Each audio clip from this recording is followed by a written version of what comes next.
Welcome back. We're here again with another experiment, experiment number 5. This is Hamid Rezadusti alongside for performing the liquid limit test today. So what equipments are we going to use today? Well, that's a good question. We have our balance here with a precision of 0.01 grams. We have our moisture cans here, as you could see. We have our porcelain evaporating dish. We have the soil sample, of course. We have our spatula. We have the squeezed butter filled with distilled butter. And we have our cast granite liquid limit device. And also we have the grooving tool to start the experiment, of course. Firstly, we have to determine the mass of the empty moisture cans. It is 59 grams. So we take note.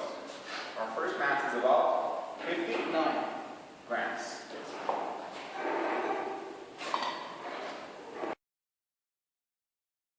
So the first step is to put about 250 grams of our air dry soil sample into the porcelain evaporating dish. And then add water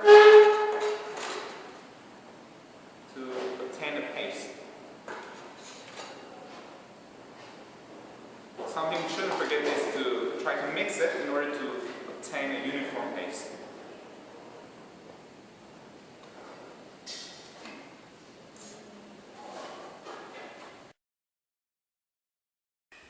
So the next step is to place the paste into our brass cup, as you could see, and try to level it up.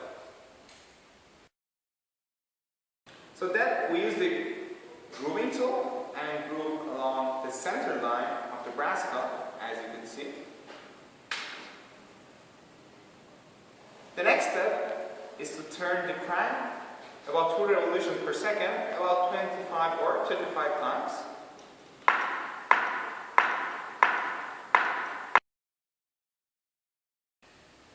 So, as you could see, after repeating this experiment for about 1 or 2 more times, with the same steps, the two sides of the sample will try to reach a mutual line and try to cover the empty space. And from there we measure the liquid limit. So after that we take a sample of the moist sample and place it in the moisture can, as you could see. And after that we place it in the oven to let it dry. So as mentioned before, we place the dry moist into the oven and let it dry.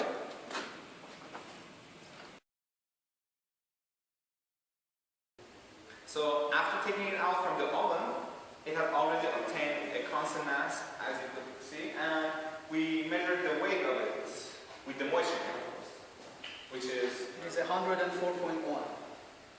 104.1 grams.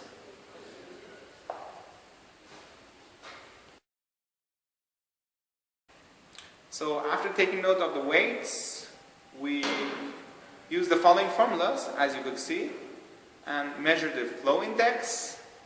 And the next step would be to find the liquid limit using the formulas as shown. Thank you very much for watching. We'll be back with another experiment.